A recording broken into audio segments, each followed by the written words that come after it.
할렐루야. 오늘은 전도하시며 치료해 주시는 예수님이라는 제목으로 뉴저지 팔팍 한인루터교회 이상조 목사님께서 마가복음 1장 29절에서 39절을 본문으로 하나님의 말씀을 전하겠습니다. 회당에서 나와 곧 야고보와 요한과 함께 시몬과 안드레의 집에 들어가시니 시몬의 장모가 열병으로 누워 있는지라 사람들이 곧 그의 일로 예수님께 여짜온대 나아가사 그 손을 잡아 일으키시니 열병이 떠나고 여자가 저희에게 수종드니라. 저물어 해질 때에 모든 병자와 귀신 들린 자를 예수님께 데려오니 온 동네가 문 앞에 모였더라. 예수님께서 각색 병든 많은 사람을 고치시며 많은 귀신을 내어 쫓으시되 귀신이 자기를 알므로 그 말하는 것을 허락지 아니하시는지라. 새벽 오히려 미명에 예수님께서 일어나 나가 한적한 곳으로 가서 거기서 기도하시더니 시몬과 및 그와 함께 있는 자들이 예수님의 뒤를 따라가 만나서 가로되 모든 사람이 주님을 찾나이다 하니 이르시되 우리가 다른 가까운 마을로도 가자. 거기서도 전도하리니 내가 이를 위하여 왔노라 하시고 이에 온 갈릴리에 다니시며 저희 여러 회당에서 전도하시고 또 귀신들을 내어 쫓으시더라. 아멘. 예수님의 소문이 점점 높아지고 넓어지고 있었습니다. 본문에서는 예수님께서 회당에서 나와 곧 야고보와 요한과 함께 시몬과 안드레의 집에 들어가시니 시몬의 장모가 열병으로 누워있는지라 라고 알리고 있습니다. 시몬 즉 베드로의 장모가 열병으로 누워있는지 오래되었는지 갑자기 아프게 되었는지는 알지 못하지만 본문의 내용에서 사람들이 곧 그의 일로 예수님께 여짜온대 라고 한 부분에서 이 열병은 오래되어 지역 사람들이 다 알고 있는 상태처럼 의미하고 있습니다. 시몬 베드로가 예수님에게 자기 장모님이 열병으로 있으니 고쳐달라고 부탁을 했는지 아니면 예수님께서 아시고 고쳐주시려고 시몬의 집으로 들어가셨는지는 알지 못하지만 본문의 내용에서 시몬이 말하기 전에 예수님께서 시몬의 집에 그의 장모가 열병으로 누워있는 것을 알고 있었다고 보는 것이 더 이해할 수 있을 것입니다. 예수님께서 제자들이 온전히 사역할 수 있도록 환경도 도와주신다는 것을 알 수 있습니다. 예수님께서는 본문에서 베드로를 시몬이라고 지칭한 의미는 아직 12제자로 임명하기 전이기 때문에 시몬의 집에 있는 시몬의 걱정거리를 해결해 주시는 내용이라고 볼 수 있습니다. 중요한 사실은 시몬이 예수님에게 부탁하기 전에 우리 예수님은 이미 무엇을 도와줘야 할 것을 알고 있었다는 것입니다. 예수님께서 12명의 제자를 임명하시고 난 후에는 베드로를 시몬이라고 하지 않고 예수님께서 지어주신 베드로를 사용하셨다는 것입니다. 그 이유는 예수님의 온전한 사역자는 오직 예수님의 사역을 중심으로 두어야 한다는 것을 의미하고 있습니다. 제자들 중에 아버지께서 돌아가셨다는 소식을 듣고 예수님에게 주여 나로 먼저 가서 내 부친을 장사하게 허락해 주시옵소서라고 하니 예수님께서 가라사대 죽은 자들로 저희 죽은 자를 장사하게 하고 너는 나를 쫓으라 라고 말씀하셨습니다. 이 내용에서도 예수님께서 선택하신 제자들은 예수님처럼 세상적인 일에 연연하지 아니하고 오직 예수님과 동행하며 천국 복음에 전념했다는 것을 알 수 있습니다.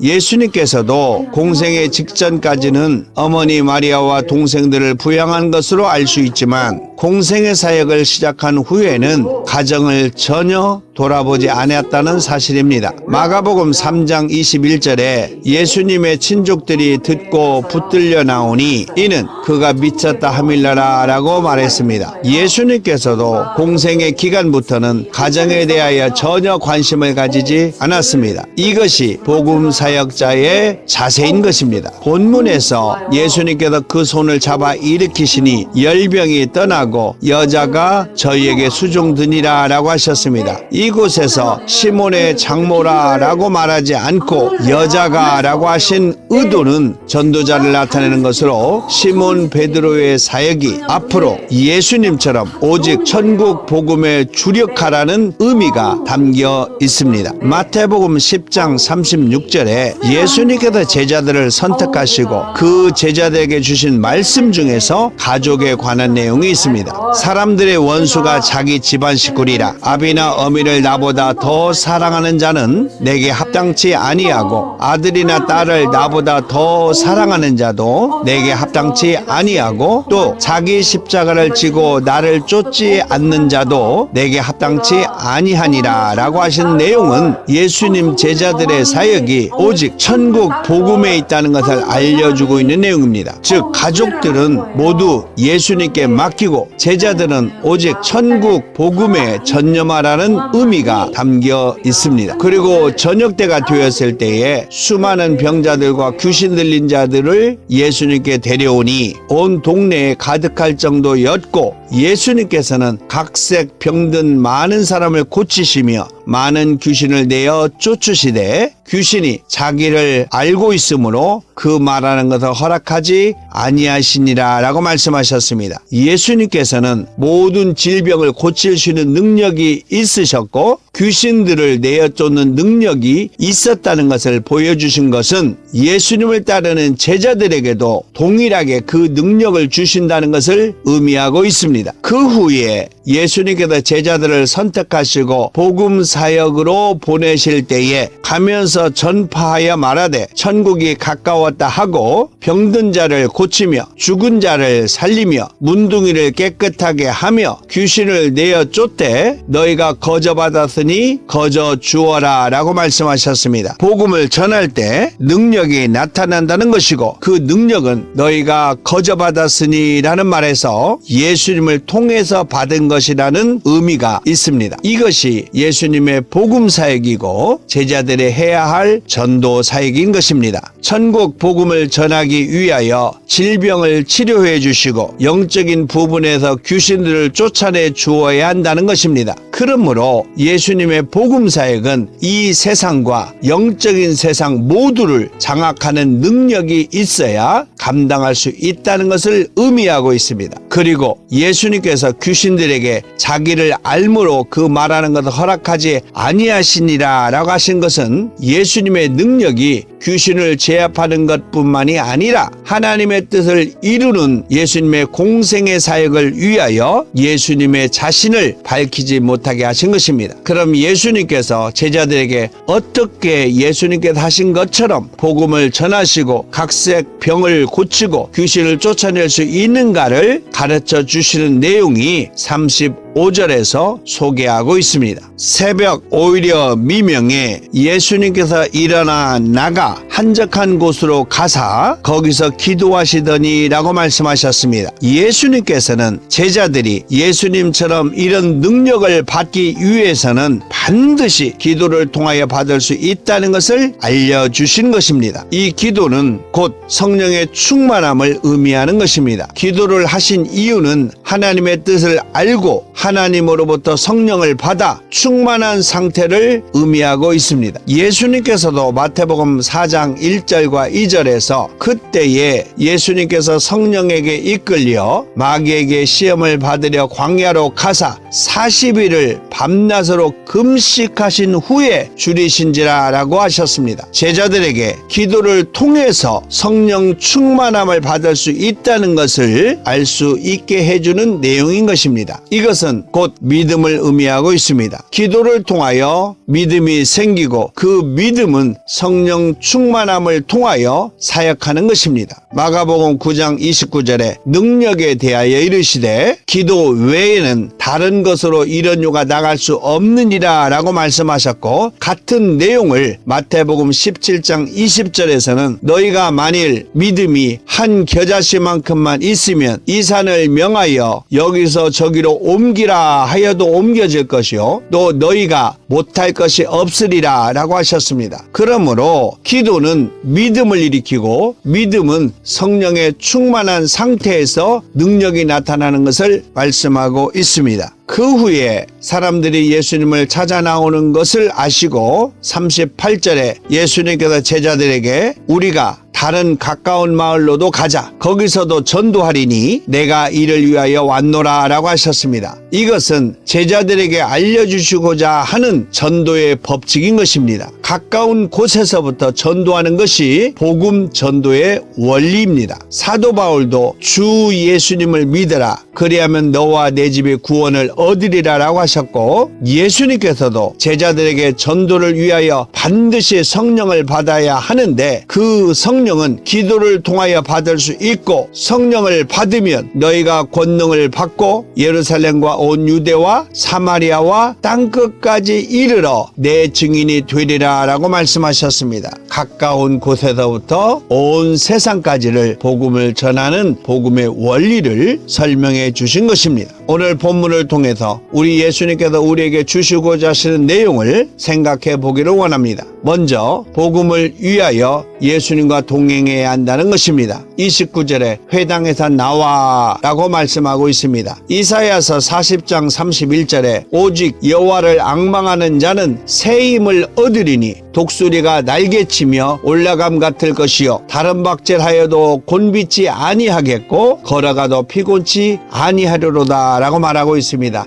여호와를 앙망하는 자는 하나님의 능력이 있는 것처럼 예수님과 동행할 때에 하나님의 복음 사역을 감당할 수 있다는 것입니다. 갈라디아서 2장 20절에 내가 그리스도와 함께 십자가에 못 박혔나니 그런즉 이제는 내가 산 것이 아니요 오직 내 안에 그리스도께서 사신 것이라. 이제 내가 육체 가운데 사는 것은 나를 사랑하사 나를 위하여 자기 몸을 버리신 하나님의 아들을 믿는 믿음 안에서 사는 것이라 라고 말하고 있습니다. 마태복음 28장 20절에서도 내가 너에게 분부한 모든 것을 가르쳐 지키게 하라. 볼지어다 내가 세상 끝날까지 너희와 항상 함께 있으리라 하시니라. 그렇게 말씀하셨습니다. 두 번째, 복음을 전하기 위하여 성령의 충만함이 있어야 된다는 것입니다. 34절에 고치며 쫓아내되라고 하는 것은 성령의 역사를 통해서만 가능하기 때문에 그렇습니다. 사도행전 13장 52절에 제자들은 기쁨과 성령이 충만하니라 라고 말하고 있습니다. 복음을 전하는 제자들은 기쁨과 성령이 충만한 상태였다는 것입니다. 사도행전 4장 31절에 빌기를 다함에 모인 곳이 진동하더니 무리가 다 성령이 충만하여 담대히 하나님의 말씀을 전하니라 라고 말하고 있습니다. 요한복음 20장 21절 22절에서도 예수님께서 또 가라사대 너희에게 평강이 있을지어다. 아버지께서 나를 보내신 것 같이 나도 너희를 보내노라. 이 말씀을 하시고 저희를 향하사 숨을 내쉬며 가라사대 성령을 받으라 라고 말씀하셨습니다. 예수님의 복음 사역은 반드시 성령의 충만한 상태를 통해서 복음을 전한다는 것을 말씀하고 있습니다. 마지막으로 세 번째는 복음은 가까운 곳에서부터 전해야 한다는 것입니다. 38절에 가까운 마을로 가자 라고 말씀하고 있습니다. 고린도전서 9장 19절에서 20절에 보면 유대인들에게는 내가 유대인과 같이 된 것은 유대인을 얻고자 하며 율법 아래 있는 자들에게는 내가 율법 아래 있지 아니하나 율법 아래 있는 자 같이 된 것은 율법 아래 있는 자들을 얻고자 함이요 라고 말하고 있습니다. 사도행전 5장 42절에 저희가 날마다 성전에 있든지 집에 있든지 예수님은 그리스도라 가르치기와 전도하기를 쉬지 아니하니라 라고 말하고 있습니다. 가장 가까이 있는 곳에서부터 언제든지 복음을 전한다는 것입니다. 디모데후서 4장 17절에 주님께서 내 곁에 서서 나를 강건하게 하심은 나로 말미암아 전도의 말씀이 온전히 전파되어 이방인에게 듣게 하려 하심이니 내가 사자의 입에서 건지웠느니라 라고 말하고 있습니다. 사랑하는 믿음의 성도 여러분, 오늘도 우리 주님의 은혜 가운데서 살아가는 우리 성도들의 삶 속에서 어느 곳에 무엇을 하든지 오직 여러분이 있는 그곳에서부터 예수 그리스도의 복음이 전파되기를 예수님의 이름으로 축원합니다. 아멘.